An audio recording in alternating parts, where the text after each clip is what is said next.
भारत सरकार की एक नई योजना और ये नई योजना है सेना भर्ती को लेकर। ज्वाइन इंडियन आर्मी के ऑफिशियल वेबसाइट पे एक रिक्रूटमेंट जारी कर दिया गया है जो कि अग्निवीर के लिए अपडेट किया जा चुका है। आप हैं ज्वाइन इंडियन आर्मी की ऑफिशियल वेबसाइट पे और इसको अगर आप लोगों को चेक करना है तो आप इसके ऑफिशियल वेबसाइट पे आके अग्निपथ स्कीम पे क्लिक करेंगे और यहाँ से सारी जानकारी आपको नोटिफिकेशन भी दे दिया गया है। तो जैसे ही आप इसके ऊपर क्लिक करेंगे ये आपको उस पेज पे ले जाएगा जहाँ से आप सारे नोटिफिकेशन पढ़ सकते हैं। क्योंकि मैं आपको एक चीज़ क्लियर कर दूं कि यहाँ पे अग्निपथ के लिए स्कीम जो भी है वो बताई गई है। इसकी एलिजिबिलिटी क्राइटेरिया जो है रिक्रूटमेंट का अग्निवीर के लिए ये क्या है ये भी बताई गई है। टर्म एंड कंडीशन क्या है अग्निपथ स्कीम का ये भी बताया गया है। और साथ में अगर जो आपके सवाल और जवाब है कुछ यहाँ पे अग्निपथ को लेकर तो यहाँ पे भी एक नोटिफिकेशन उसके लिए जारी किए गए हैं। तो आप इन सब को पढ़ के आप इस नोटिफिकेशन को देखें और अग्निवीर रैली नोटिफिकेशन को आवेदन करना है कब से ये मैं आपको वीडियो के अंत में बताऊंगा, तो वीडियो को अंत तक ज़रूर देखिएगा।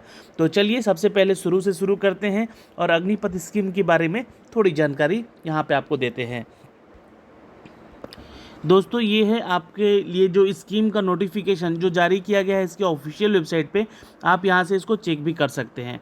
सबसे पहले तो अगर हम बात कर ले यहाँ पे अग्निपथ स्कीम के बारे में तो आपको बता दें कि ये 4 साल के लिए सेना भर्ती का एक नया स्कीम जो कि भारत सरकार ने लॉन्च किया है। अब ये ऑल इंडिया वैकेंसी है, चूँकि देखिए pan India merit based recruitment है ये आपका, और ये 4 साल के लिए टेन्योर किया गया है। अट्रैक्टिव यहाँ पे मंथली जो है आपको एनरोल दिया गया है कि आप लोगों को सैलरी मिल सके, जिसको कि सेवा निधि पैकेज के नाम से जाना जा रहा है। तो ये 3 चीज़ें तो आपको यहाँ से जाननी जरूरी है।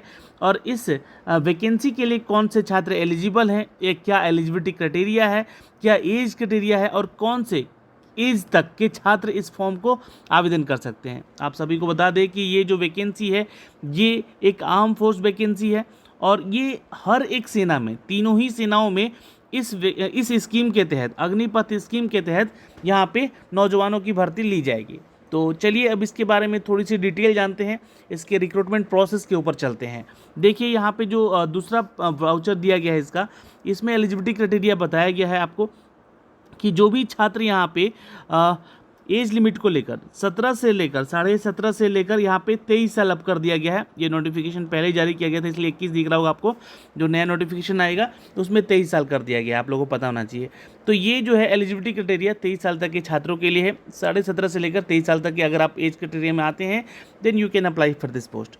रिक्रूटमेंट यहाँ पे दोस्तों candidate will be the enrol under the respective service act for the service duration of the 4 year including the training period. मतलब ट्रेनिंग पीरियड को इंक्लूड किया गया है यहाँ पे, आपको 6 महीने का आपका ट्रेनिंग पीरियड होगा और 3.5 साल की आपकी ये पूरी नौकरी है।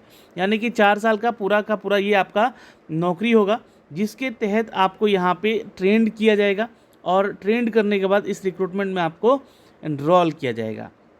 दोस्तों ट्रेनिंग का जो पीरियड है वो 6 मंथ का है, यहाँ पे अपडेट भी कर दिया गया है। और सर्विस जो है अपॉर्चुनिटी है आपको सर्व करने का इस देश को, इस नेशन को।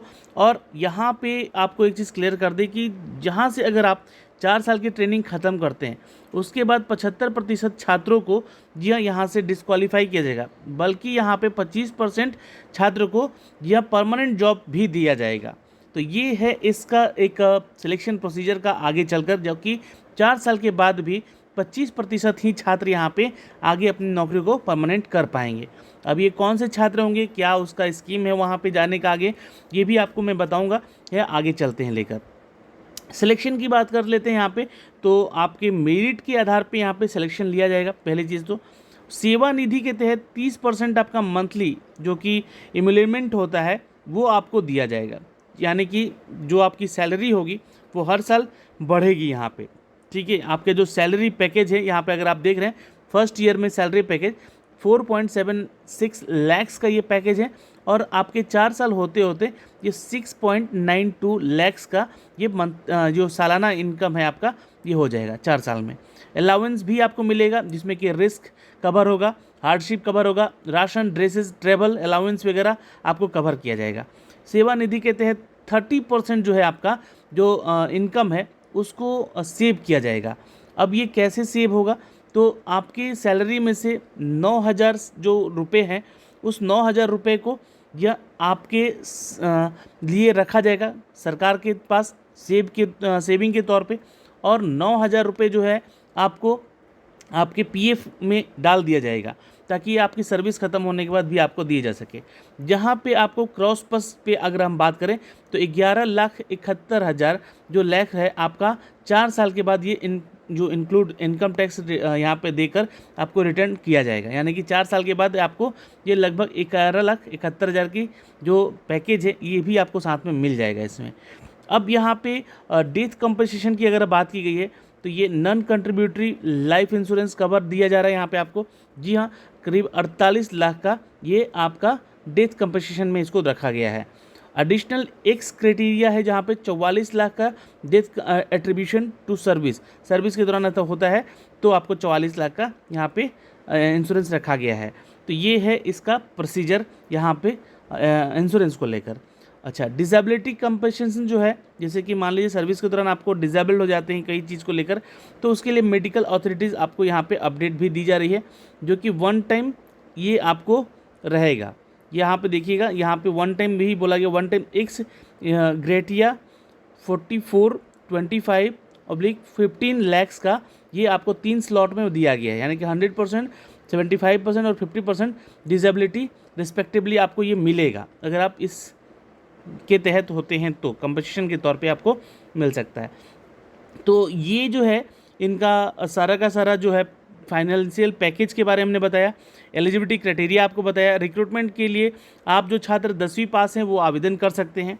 एक चीज़ और ध्यान रखिएगा यहाँ पे कि जो छात्र यहाँ पे जैसे 10वीं पास करते हैं और आवेदन करते हैं, और ये 4 साल का ये जो अगर ट्रेनिंग और जॉब जो करते हैं उस दौरान आपको यहाँ पे 12th के इक्विवेलेंट भी माना जाएगा, यानी कि आपने 12th भी कर लिया है यहाँ से, ये सही है माना जाएगा, आपको सर्टिफिकेशन यहाँ से दी जाएगी। दोस्तों अब चलते हैं यहाँ पे इसकी एलिजिबिलिटी क्राइटेरिया को लेकर थोड़ा सा और विस्तार से जानते हैं यहाँ पे। तो ये जो नोटिफिकेशन है ये दूसरा नोटिफिकेशन आप यहाँ से डाउनलोड कर सकते हैं इसके वेबसाइट से ही।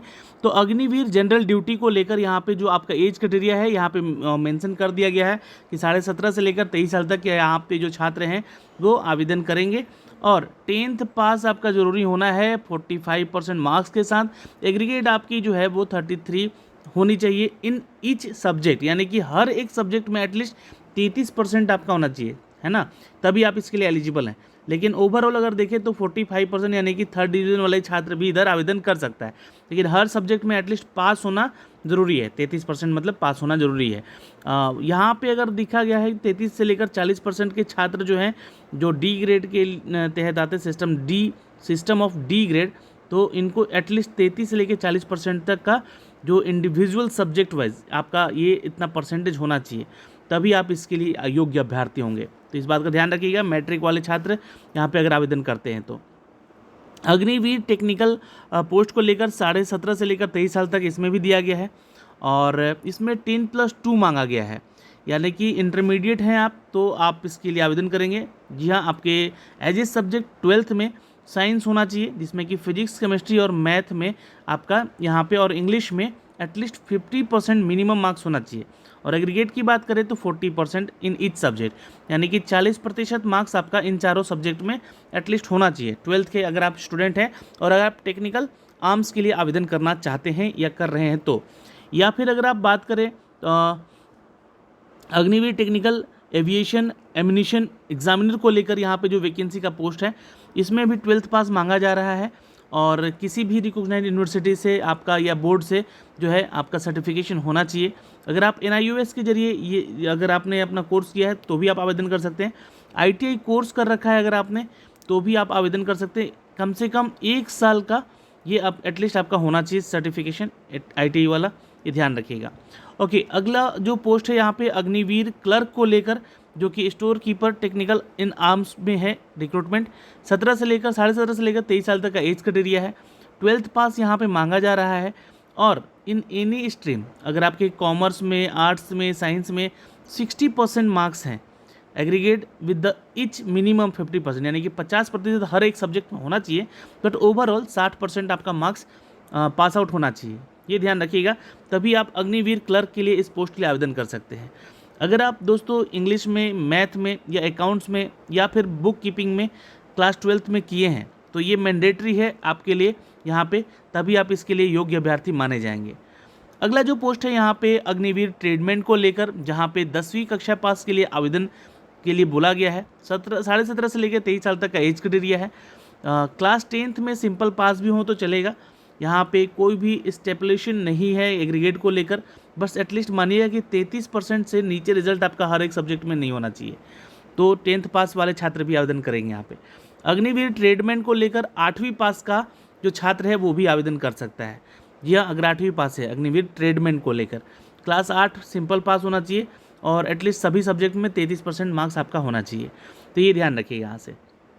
The upper age limit has been relax 20 year to 23rd, है ना। यहाँ से 21 साल से बढ़ा के आपको 23 साल कर दिया गया है, जैसा कि आप लोग को अभी कुछ दिन पहले न्यूज़ में पता भी चला होगा। तो ये हो गया एलिजिबिलिटी क्राइटेरिया यहाँ से आपकी। तो ये सारी डिटेल जो है दोस्तों आपको यहाँ से देखने को मिल रही है, जो कि मैं आपको डाउनलोड करके यहाँ से इसका स्कीम बताया, इसका जो है एलिजिबिलिटी क्राइटेरिया बताया। अब ये जो नोटिफिकेशन है आप इसको डाउनलोड कर सकते हैं यहाँ से, और इस डाउनलोड करके इस नोटिफिकेशन को भी अच्छे से पढ़ सकते हैं। तो इन्हीं सारी चीज़ों को यहाँ पे सब कुछ डिटेल में दिया गया है। क्या है टर्म एंड कंडीशंस आपके इस फॉर्म को भरने का। जी हाँ, कैंडिडेट जो है 4 साल के लिए इधर ही आवेदन करेंगे, अग्निवीर के लिए एनरोल करेंगे। जो भी एलिजिबल छात्र हैं, योग्य अभ्यर्थी इन सभी पोस्ट के लिए, वो यहाँ पे करेंगे आवेदन। और आपको डिस्चार्ज को लेकर भी यहाँ पे नोटिफिकेशन दिया गया है कि आपको कैसे सर्विस से डिस्चार्ज किया जाएगा। एनरोलमेंट रेगुलर कैडर के लिए यहाँ पे क्या नोटिफिकेशन है, यानी कि 25% लोगों को यहाँ पे रिक्रूट किया जाएगा, 75% को यहाँ पे रिक्रूटमेंट से बाहर कर दिया जाएगा। उनको उनकी सैलरी के साथ जो भी अलाउंस वगैरह है उनको सब देकर यहाँ से बाहर किया जा सकता है। ठीक है, ये सारी डिटेल है। और ये जो 25% लोग होंगे यहाँ पे जो ज्वाइन करेंगे परमानेंट जॉब के लिए, तो 15 साल के लिए यहाँ पे जॉब कर सकते हैं। ये सारा डिटेल यहाँ से आपको दिया गया है। और यहाँ पे छुट्टियों को लेकर भी कुछ अपडेट दिया गया है कि आपको छुट्टियाँ कैसे मिलेंगी। तो अगर आप इस नोटिफिकेशन को देखेंगे तो 30 दिन की छुट्टी है जो कि आपको पूरे साल दिया जाएगा, है ना। और साथ में आपको अगर कोई बीमारी होती है तो उसके लिए भी अलग से आपको यहाँ पे छुट्टियाँ दी जाएंगी। पैकेज सैलरी की बात कर ले यहाँ पे, तो पहले साल आपको जो है 30,000 रुपये सैलरी इन हैंड मिलेगा, और दूसरे साल ये 33,000 हो जाएगा, और तीसरे साल यहाँ पे 36,500 की हो जाएगी, और चौथे साल 40,000 की हो जाएगी। ध्यान रखेंगे यहाँ पे एवं पैकेज में 30% will be the compulsory deposit every month in the surplus which will be the matched in the GOI। Government of India के तहत एक आपको स्कीम दिया जाएगा जिसमें कि आपको 30% जो है आपकी सैलरी का जो है वो डिडक्ट होके आपके सालाना इनकम में जोड़ा जाएगा, उसको रखा जाएगा, जिसको कि सेवा निधि पैकेज के नाम से यहाँ पे जाना जा रहा है। ठीक है, तो इसको आप लोग अच्छे से एक बार रीड कर लीजिएगा। और ये सारे जो है पेमेंट को लेकर सारा डिटेल यहाँ से दिया गया है। आपका अलाउंस वगैरह कितना क्या मिलेगा, लाइफ इंश्योरेंस आप कवर करते हैं यहाँ पे, तो मैंने आपको बताया कि 48 लाख तक का आप जो है लाइफ इंश्योरेंस भी कवर आपको करने को मिलता है। तो दोस्तों इस वीडियो के माध्यम से ये सारी डिटेल हमने आपको बता दी है। यहाँ से एजुकेशन क्वालिफिकेशन भी आपको बता दिया, एज क्राइटेरिया भी बता दिया, किस पोस्ट के लिए कितनी वैकेंसी, ये डिटेल नोटिफिकेशन यहाँ पे आपको दे दिया गया है। ठीक है, हाइट को लेकर यहाँ पे as per the policy in the work, मतलब जो पहले से दिया गया है वही रहेगा। और कुछ कैटेगरीज़ हैं यहाँ पे जो एक सर्विसमैन और जो भी यहाँ पे जो सेना में काम कर रहे हैं लोगों के लिए है, उनके लिए कुछ यहाँ पर रिलैक्सेशन भी रहेगा उनकी हाइट को लेकर और उनके फिजिकल स्टैंडर्ड्स को लेकर। ठीक है, और ये सारा डिटेल है जो कि मैं आपको बता रहा हूँ यहाँ पे इस वैकेंसी को लेकर। फिर भी अगर आपके कोई डाउट होते हैं तो आप कमेंट सेक्शन में कमेंट करके पूछ लीजिएगा। अब रही बात इसकी फॉर्म कब से भरे जाएंगे, लिंक कब से अपडेट हो रहा है, तो अभी देखिए इसको लेकर यहाँ पे सारी जो है जो भी स्कीम को लेकर जो भी कुछ सुधार हो रहे हैं या कुछ इसमें इस रिक्रूटमेंट को लेकर कुछ बदलाव किए जा रहे हैं, तो उसमें अभी थोड़ा वक्त लग रहा है। और हो सकता है कि 24 जून से पहले आपको सारा डिटेल जो है यहाँ पे आपको दे दिया जाए और लिंक भी एक्टिवेट कर दिया जाएगा। जैसे इसका लिंक एक्टिवेट किया जाएगा हम आप तक एक इसका वीडियो बनाकर भी देंगे, शेयर करेंगे कि कैसे कैसे फॉर्म को भरना है। वीडियो अगर आपको पसंद आई हो तो एक लाइक और शेयर ज़रूर कर लीजिएगा। और इस वीडियो को देखने के लिए यहाँ पे धन्यवाद। जय हिंद।